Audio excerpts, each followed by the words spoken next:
The year was 2020. We were in a quarantine, stuck at home, and for the first time ever, my family got Wi Fi. Not only that, I also got my very first laptop. Well, not a new one, more like an old, dusty, barely breathing machine that sounded like it would take off every time I opened Chrome. My dad taught me how to open YouTube, literally.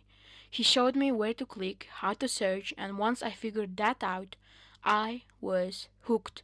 Back then, Minecraft videos were everything. Monster School, Mob Academy, if you know, you know. I could watch those for hours. And one day, while watching those animations, a thought hit me.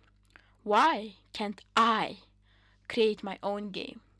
That tiny idea switched something in my brain. So I started browsing online courses. Not that I understood anything, but I was curious. And that curiosity led me to something wild. I discovered there was a programming learning center literally a kilometer away from my house. I begged my parents to take me, but when we got there, they didn't want to accept me. I was only 10 or 11 at that time. Back then, these centers had strict rules. No little kids. They didn't want to risk their reputation or have a child slowing down their quote unquote professional students. And honestly, if my parents weren't there with me, I would have been rejected right there. But they stayed. They literally sat with the administration, the CEO, the CTO, the COO, and convinced them to at least give me a single test. She literally said, my mother literally said, if he passes, let him study. If he doesn't, we will leave and never come back. They actually ended up giving me the test, and the test wasn't about coding. It was all logic and problem solving, which makes sense. And I don't remember the exact score, maybe 10 out of 10 or 15 out of 15, but I passed all of them. And just like that, I was in. That's how my education began in 2020. The course ran for about 8 months. At the start, there were around 20 students in the group, older than me, more confident than me. By the end, only 4 of us graduated. It was kind of hilarious seeing the classroom get emptier every month. I got my certificate with a score of 7.2 out of 10. Not perfect, but honestly, it was the boost I needed. That course taught me HTML, CSS, JavaScript, the basics, but more importantly, it showed me that I actually enjoyed this. I liked problem solving, I liked building things, and I liked figuring out why something broke. After the course, I kept learning. I discovered what Python was. I learned there was such a thing as backend because I'll be honest, when I picked the course, I picked it randomly. They gave me this child lesson. I understood absolutely nothing. So I just clicked something and hoped for the best. And thank God I didn't pick design. Nothing against designers, but I wanted something harder, something logical, something that felt like solving puzzles. And that's where it all really began.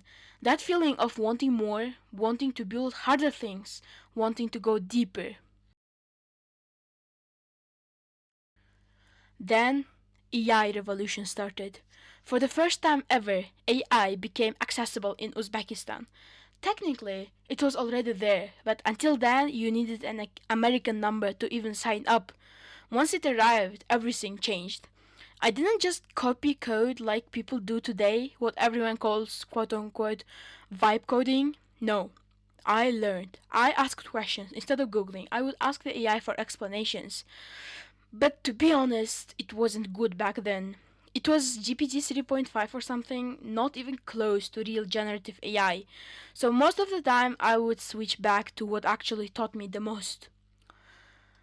3W schools.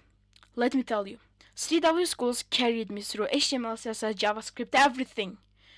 If you're starting out today, I still recommend it. No shame. It is literally the best beginner material ever.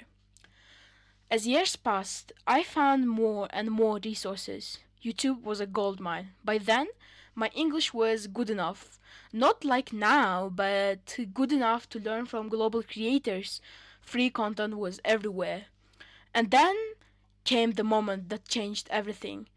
I don't remember the exact video, but one guy said something that hit me. Don't learn from videos, learn from the docs. Docs? I had no idea what that meant. So I googled it. First thing I tapped was Axios documentation. And when that page loaded, I was shocked.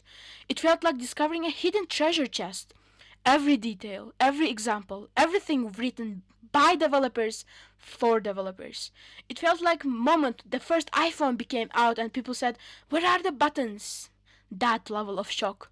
After that, I read everything: React docs, HTML docs, CSS docs. I went down the rabbit hole.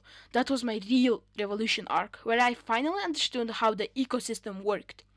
Years passed, I kept coding. I kept pushing projects to GitHub, which is basically a social media for programmers. I had so many pet projects that HRs were shocked when they saw my resume. And then offers started coming in. My first real offers ever. One for $700 per month, another one for $1,000 as a middle developer, and later an additional one, like three in total. I rejected two myself because I was preparing for IELTS and SAT. The third one rejected me because their policy didn't allow hiring anyone under 16.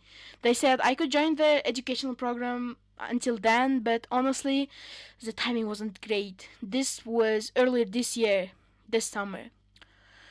But during that same time, while studying English and math, I kept exploring the coding world. I discovered Firebase, serverless functions, Node.js, and software development. And when I built my first real app, my first startup level project, it was called SmartArrange. Version 1 was super basic, an MVP. No fancy UI, no animations, no nothing. It just worked.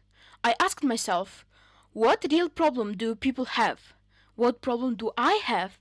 Because people only pay for solutions that fix pain points. And then I looked at my own PC. I couldn't start a business outside because of my age, so I analyzed everything inside my computer: folders, browsers, social media, system settings. What was the biggest pain point? My downloads folder. It was chaos. I could never find anything. So I would download files again and again and again. Sometimes Windows would literally say 21st time, file 20.png. Embarrassing. So I built an app that sorts everything automatically, and it worked. People tried to use it. Someone even hacked it because they didn't want to pay, mostly because of the UI was ugly and not going to lie.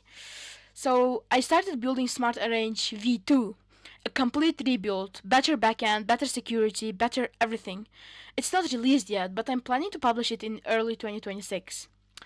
And thoughtful throughout all these years, I realized a few things that every beginner should know.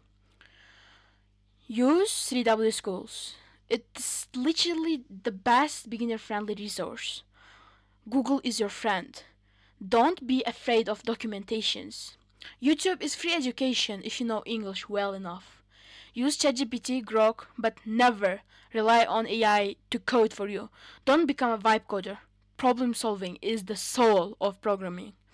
The best beginner IDE is Visual Studio Code.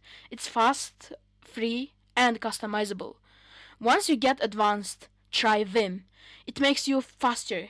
No cap. These totally carried me.